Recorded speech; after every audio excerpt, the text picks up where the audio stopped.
Olá, eu sou o professor Fernando Tassoni e nessa aula nós vamos abordar o feudalismo. Então, abandone as suas obrigações civis por alguns minutos, se esconda para que o seu senhor feudal não te veja e bora pro vídeo.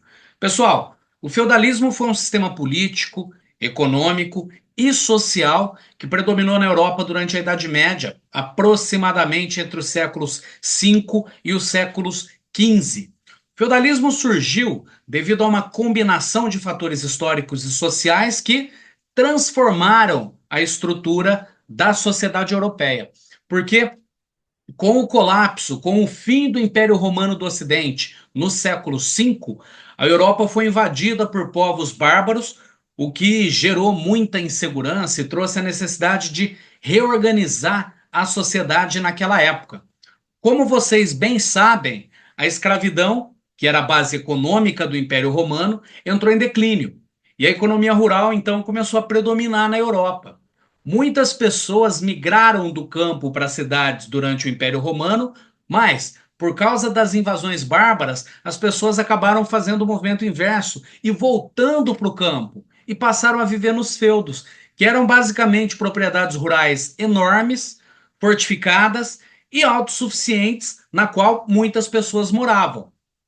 Como curiosidade, e eu sei que vocês já sabem disso, um dos jogos de tabuleiro mais conhecidos de todo mundo, e eu estou falando do xadrez, representa a sociedade medieval dessa época.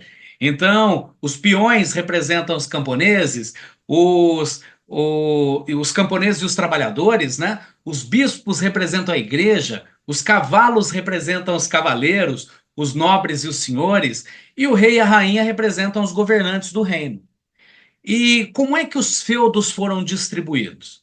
Bom, basicamente, um senhor feudal recebia terras doadas por um rei, que em troca exigia fidelidade desse senhor feudal.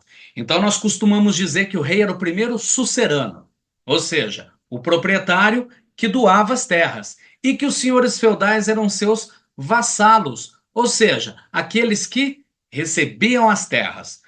Um acordo conhecido como contrato feudo-vassálico era firmado, então, entre o rei e o senhor feudal, estabelecendo os direitos, os deveres de cada uma das partes. Então, o sucerano se comprometia a ceder ao seu vassalo um feudo, terras, né? E em troca, o vassalo prometia fidelidade e prestação de serviços militares ao senhor.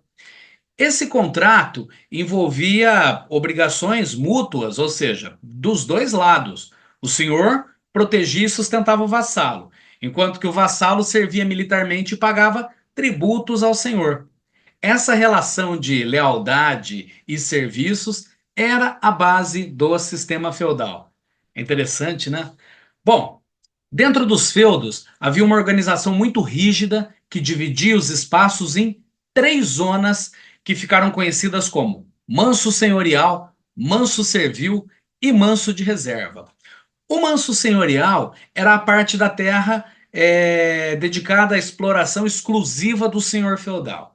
Então, só o senhor feudal explorava esse espaço.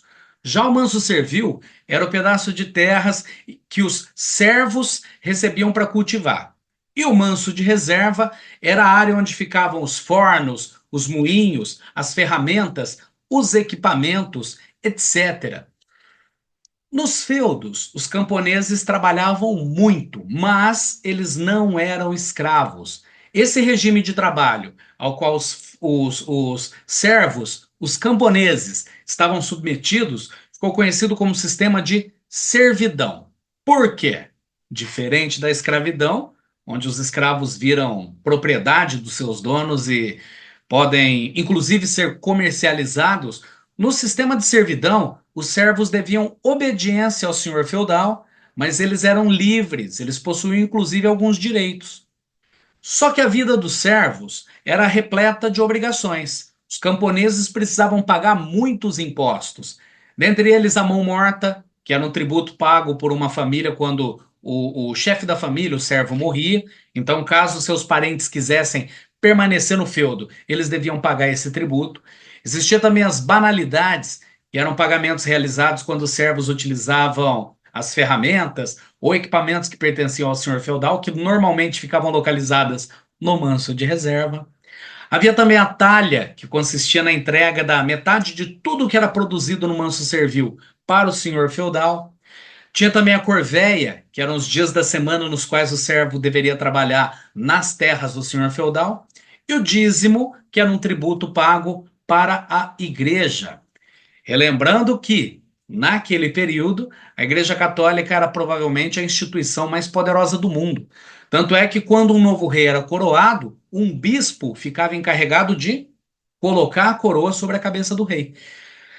De certo modo, pessoal, isso era uma tradição carregada de simbolismo, porque mostrava que sem a igreja o rei não conseguiria manter o poder. Bom, eu acho que por hoje é isso. Curtam muito esse vídeo, compartilhem com seus colegas, assinem o canal, deixem as suas dúvidas nos comentários. Grande abraço e até a próxima. Fui!